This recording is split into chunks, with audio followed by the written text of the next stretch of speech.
మాజీ ఉప ప్రధాని బాబు జగజ్జీవన్ రావు 119వ జయంతి వేడుకలను ఆదివారం ఘనంగా కోటవరట్ల మండల కేంద్రంలోని రత్నాలపాలెం కూడలిలో నిర్వహించారు. ఆయన విగ్రహానికి బీజేఆర్ యువజన సంఘం సభ్యులు పూలమాలలు వేసి నివాళులర్పించారు.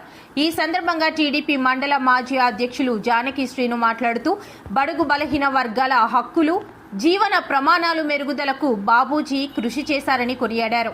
ఈ కార్యక్రమంలో మండల అధ్యక్షులు దత్తుడు సీతబాబు, ఎంపీటీసీలు సూర్యారావు, రాంబాబు, మాజీ సర్పంచ్ దాసరి వెంకట్రావు, గంటాడ అప్పారావు, బీజేఆర్ యువజన సంఘం అధ్యక్షులు చిరంజీవి, ఉపాధ్యక్షులు కాకర కుమార్, కార్యదర్శి మునగాల తాతాజీ, గ్రామ పెద్దలు తదితరులు పాల్గొన్నారు.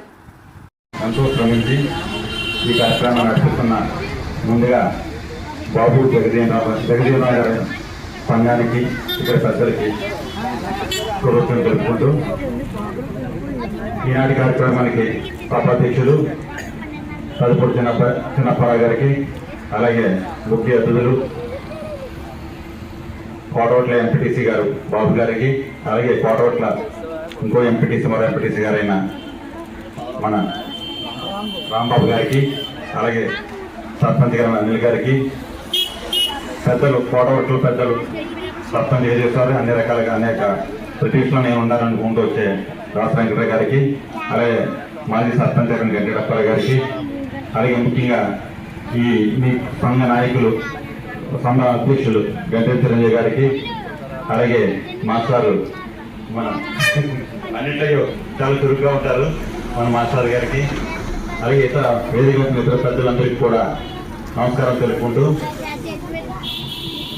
బాబు జగజీవన్ గారు అంటే ఈరోజు మనం అన్ని ఫెసిలిటీస్తో ముందుకు వెళ్తూ నడిపిస్తున్నాం. కానీ ఆ రోజు చాలా అత్యంత క్రూరమైన రోజుల్లో, ఇబ్బందికరమైన రోజుల్లో ఆయన దేశంలో అందరూ మనుషులు ఈక్వాలిటీ రావాలనే ఉద్దేశంతో ఒక సంఘాన్ని ఏర్పాటు చేసి ఆ రోజే ఆయన పైకి చేయడం జరిగింది. అలాగే ఆయన దేశంలో మన రాజ్యాంగానికి కాన్స్టిట్యూషన్ అసెంబ్లీలో ఒక మెంబర్గా,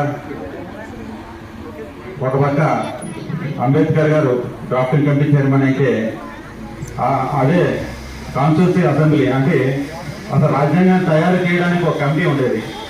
ఆ కమిటీలో కూడా ఈయన కూడా ఒక సభ్యుడిగా ఉండి బడుగు బలహీన వర్గాల యొక్క హక్కుల కోసం, వాళ్ళ యొక్క జీవన ప్రమాణాలు సమాన అవకాశాలు, ఈ రిజర్వ్డ్ కాన్స్టిట్యూన్సీస్ కూడా ఏర్పాటు చేయడానికి ఆయన ఫైట్ చేశారు. ఆ రోజుల్లోనే రాజకీయంగా ముందుకు రావాలనే ఉద్దేశంతో బాబు జగజీవన్ గారు.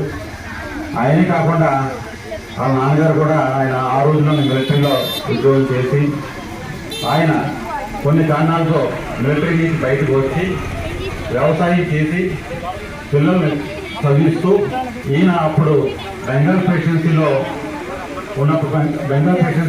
ప్రాంతంలో విద్యాభ్యాసం చేసి కలకత్తాలో డిగ్రీ పూర్తి చేసుకొని రాజకీయంగా ముందుకు రావాలనే ఉద్దేశంతో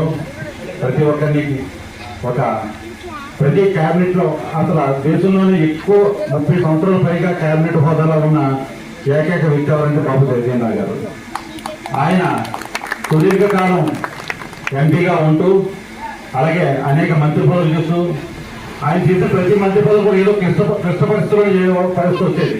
ఒక పక్క పాకిస్తాన్, ఇండియా పాకిస్తాన్ వారు, ఒక పక్క బంగ్లాదేశ్ ఒక దేశం ఏర్పడడం, అలాగే ఆయన డిఫెన్స్ మినిస్టర్గా ఉన్నప్పుడు, అలాగే ఆయన అగ్రికల్చర్ మినిస్టర్గా ఉన్నప్పుడు ఏమని దేశంలో కరువు కాటకాలు ఉన్న సందర్భాల్లో కూడా ఆయన అగ్రికల్చర్ మినిస్టర్గా ఉంటూ దేశంలో ఎటువంటి ఇబ్బందులు లేకుండా ఆయన ఒక నాయకుడిగా మంచి ప్రూవ్ చేసుకుంటూ ఒక మంచి ఒక స్పీకర్ను కూడా వాళ్ళ అమ్మాయి మీరా కుమార్ గారు ఒక స్పీకర్ను కూడా మంచి స్పీకర్ను కూడా మనకి అందించారంటే అలాంటి వ్యక్తుల్ని మనం ముందు తీసుకెళ్ళాలని చెప్పి ఆయన యొక్క పుట్టినరోజు కార్యక్రమాలు కానీ, ఆయన పుట్టినరోజు సంస్థాప్ దివాస్ అంటే ఈక్వాలిటీ నేషనల్ ఈక్వాలిటీ కింద మన దేశ ప్రభుత్వం కూడా ప్రకటించింది.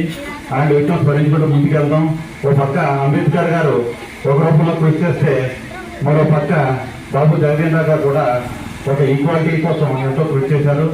వాళ్ళిద్దరు స్వర్గస్థులైన ఇప్పుడు ఈ యొక్క రిజర్వేషన్లోనే కొద్దిగా ఆర్థికంగా వెనకబడి ఉన్నాం కొన్ని సెక్షన్లు.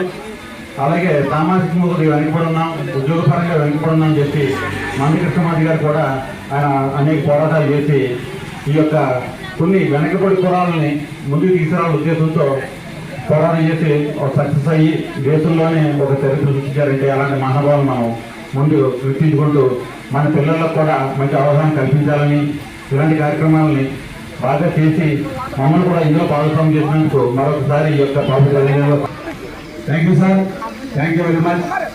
బాబు జగజ్జనరావు గారి వారు సాధించిన విజయాలను మాకందరికీ మీరు తెలియపరిచినందుకు మీకు వందనాలు తెలియజేసుకుంటూ తదుపరి టీడీపీ సీనియర్ నాయకులైనటువంటి ఎంపీటీసీ బాబు గారిని తమ సందేశాన్ని ఇవ్వాల్సిందిగా మనం చేస్తున్నాం. నా హృదయపూర్వక ధన్యవాదాలు తెలియజేసుకుంటూ